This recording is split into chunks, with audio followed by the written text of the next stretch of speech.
Hey, this is Mark Moore, aka Tuxedo Mark, at various places on the internet. It's 10:56 a.m. according to a computer clock on Wednesday, July 29, 2015. And this is my review of Sailor Moon, the original anime series, episode number 47, or episode number 1 of Sailor Moon R. It's Moon Revived, the mysterious aliens appear. This episode originally aired in Japan on March 6, 1993. It premiered 1 week after Season 1 ended.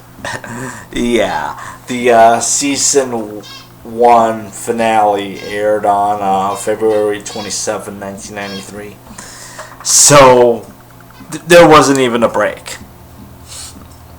No break between seasons. You don't get that here. Except maybe like with Hey Dude or something like that, but yeah. So and it premiered a day less than 1 year after the series premiere. Yeah, Sailor Moon originally started on March 7, 1992. So less than a year later, the second season started. Okay. Alright.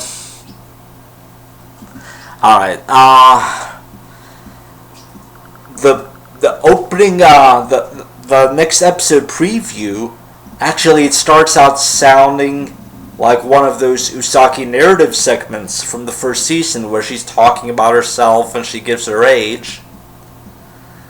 So that's kind of a neat twist, I guess. It's like you think you're watching an Usagi narrative segment. Oh, it turns out to be the upcoming episode preview. Usagi says she's still 14, which is strange. I'll get to that in a bit. But yeah, the episode starts and Luna and Artemis witness Usagi's daily routine in the morning as she heads off to school. They're hanging out on top of the roof like they were at the end of the previous episode. So I guess Luna and Artemis just like to hang out on Usagi's roof. Okay.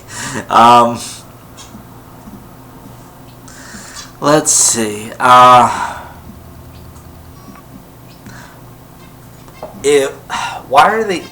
Why would Artemis be hanging out there? Why is he not with Minako? Does Minako not wonder where he is, or does she even remember him? That's really not addressed. But anyway, and for a long time I'd been confused, like if there was some kind of time warp and they got sent back in time to before they became Sailor Senshi, like if the Earth was reset or something, or the universe was reset a year ago, but that's not the case.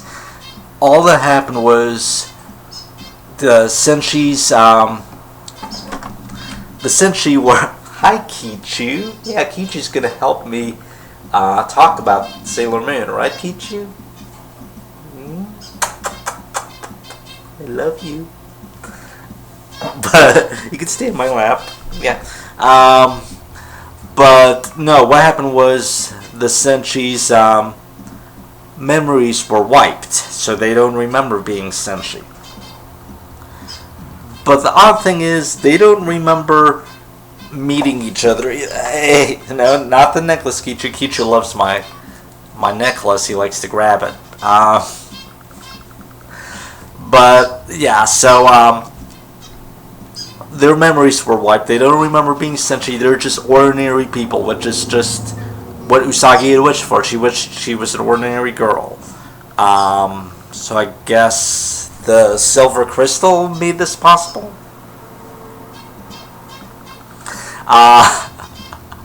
And Usagi seems to just meet Ami for the first time in this episode. She's like, "Hey, you're that genius girl in class, whatever, you know." So it's like they haven't met, or at least as far as they know, they haven't met. why would the memories of their friendship be erased? I mean, I know sometimes they got together because they were Sailor Senshi, but I mean, Usagi kind of befriended them or was aware of them and kind of hung out with them before the girls were revealed to be Senshi, except for Minako.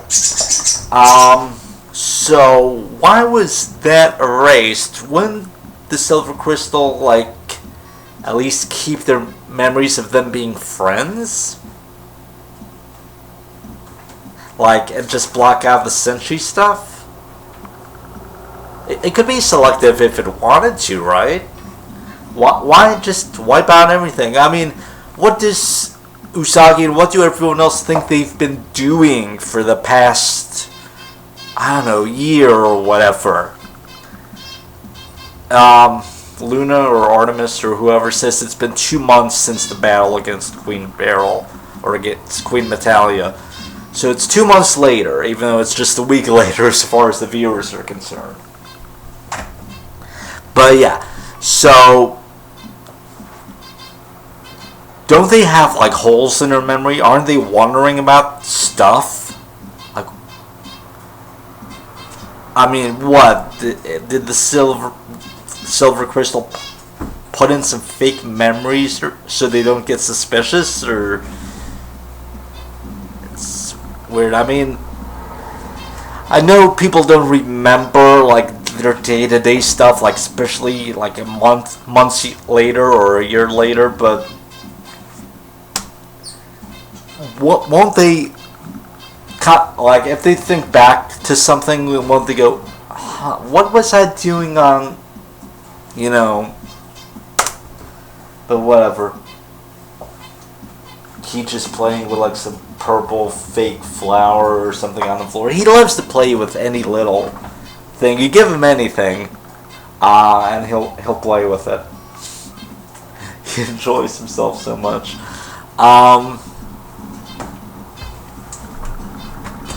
So it's 2 months later, but again, in the Usagi narratives, in the upcoming episode preview, Usagi says she's just 14, which she had stated at the beginning of the first season.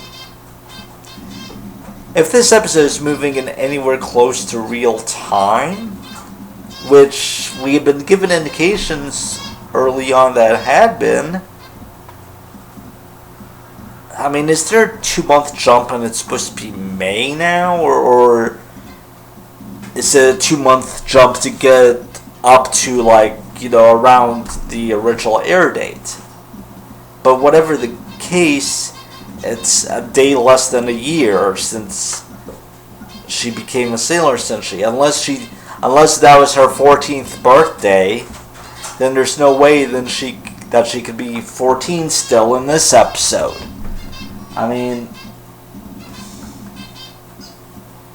I don't know. It's like, unless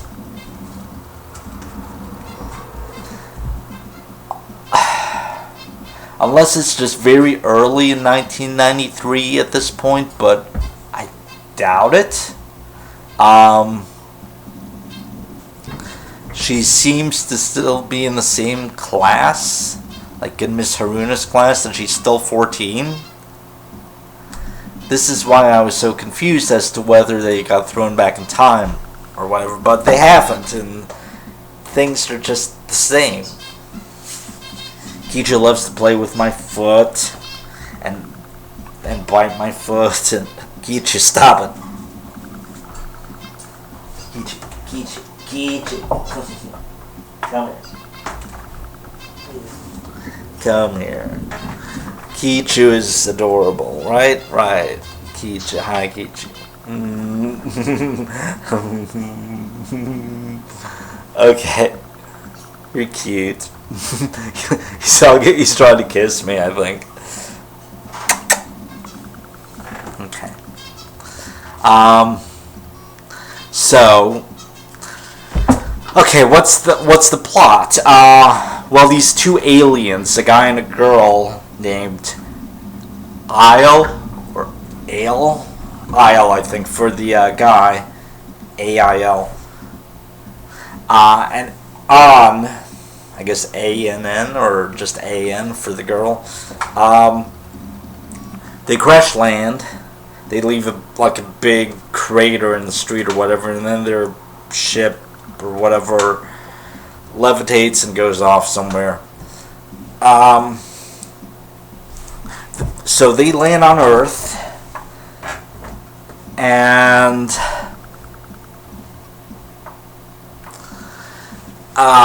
they start stealing energy. They depend on energy, and they've got this tree in their hideout or whatever that revives them when they're low on energy, like they do with On in this episode. And Ira likes to play a flute or whatever. Kind of weird. He likes to play a flute, and the girls are mesmerized by it. It's just flute playing. I mean, who cares? But anyway, this is a filler arc. Yeah, originally in the manga, they went from the battle against the Dark Kingdom to the battle against the Black Moon. But the manga was monthly, and the show's weekly. So they had to make a filler arc to allow Naoko time to write more of the manga. So this thing lasts for 13 episodes. It's just a short arc dealing with the sailor essentially against these two aliens who are lovers, but they're pretending to be brother and sister. And they make up some weird names to pass themselves off as students at Usagi School, and in her classroom of all places. Yeah, they choose like the worst possible spot. Quite a coincidence. But yeah, so I forget what their fake names are, but who cares? In the original Japanese, On is supposed to have studied abroad, like either in England or the US or whatever, and she says yes, which impresses the students so much. They're like, wow, you speak English? Here they change she says C, and they're like, wow, you speak Spanish? Say something more in Spanish. You're multilingual. It's like, these are the most easily impressed students ever. But yeah, Usagi has some kind of residual feelings of being a sailor since she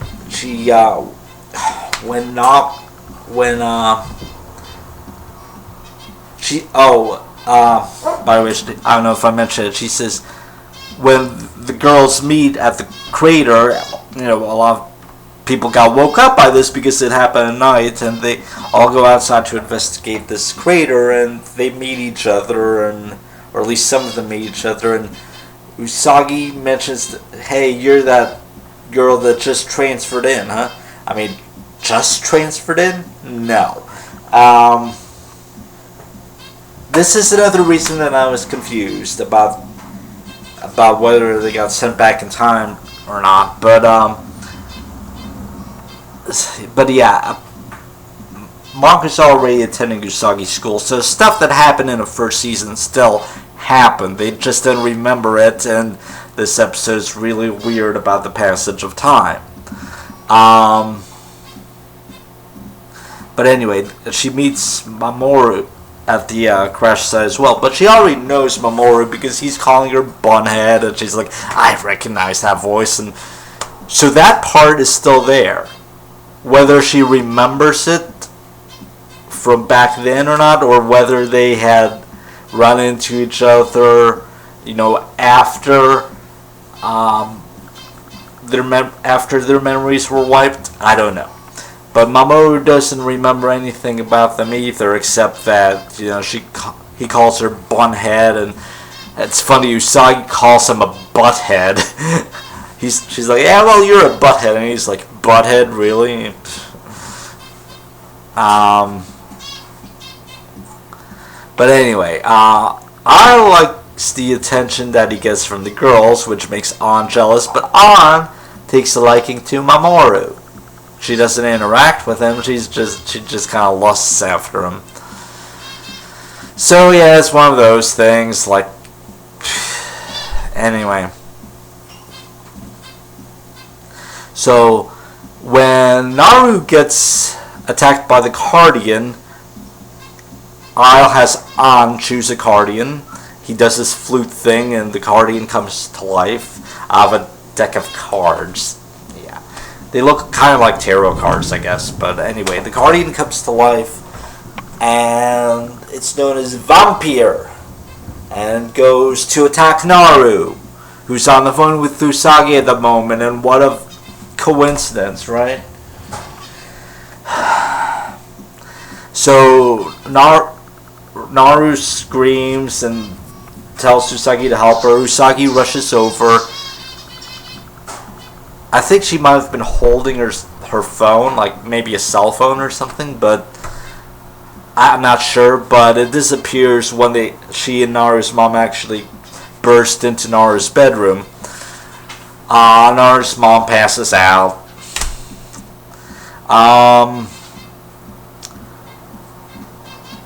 Also, when Luna and Artemis had jumped in, well, first of all, let me back up a bit. The Guardian first attacked a girl in an alley.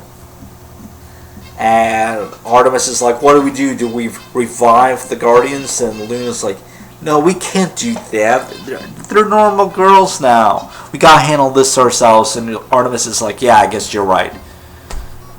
No, she isn't. Luna wants to let the girls be ordinary, but they're not. The only reason that they think they're ordinary is because they forgot everything. And if there's a monster attacking and stealing energy,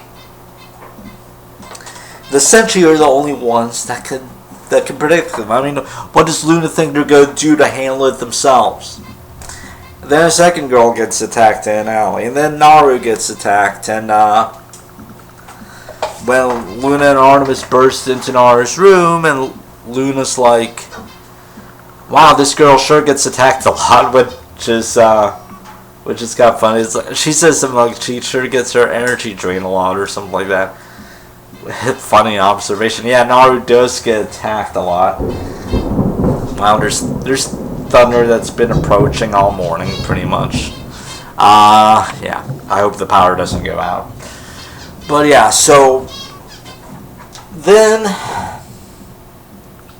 Luna says, well, we can't call Usagi for help, and then that's when Usagi shows up.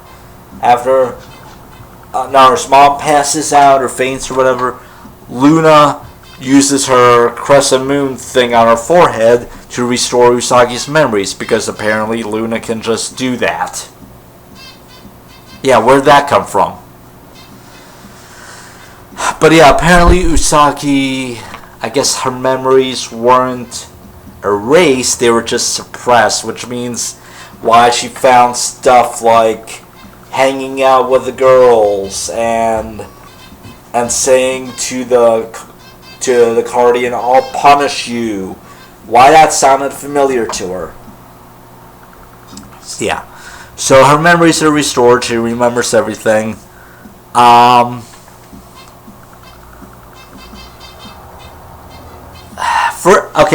me back up a bit. Before her memories are restored, she's surprised that Luna can talk, but she recognizes Luna. She's like, Luna, you can talk. So she knows about Luna. She knows Luna's name. How come? You see, this is like some selective memory suppression that's going on. But anyway. But yeah, Luna was sleeping on Usagi's bed earlier when the crash occurred, so I guess Luna does, like Usagi does, remember Luna being her pet, but why? And just whatever.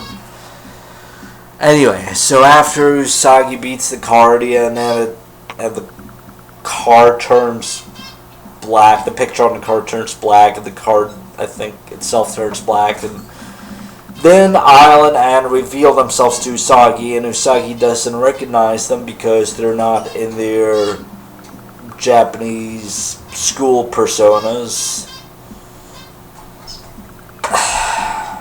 But I guess she doesn't recognize their voices either.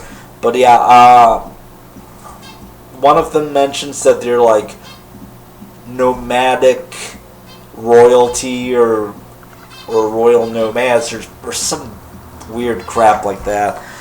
So a new enemy has appeared, and Luna finds that Usagi is sad because she's no longer an ordinary girl. Oh well.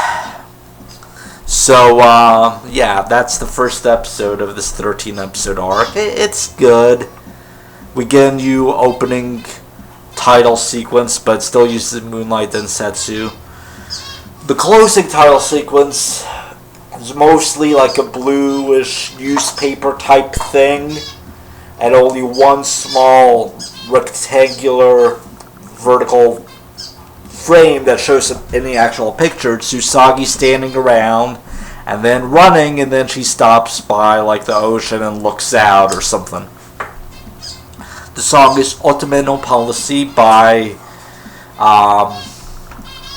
Yoko Ishida, and she's the girl that goes on to sing I Know Senshi later on this season.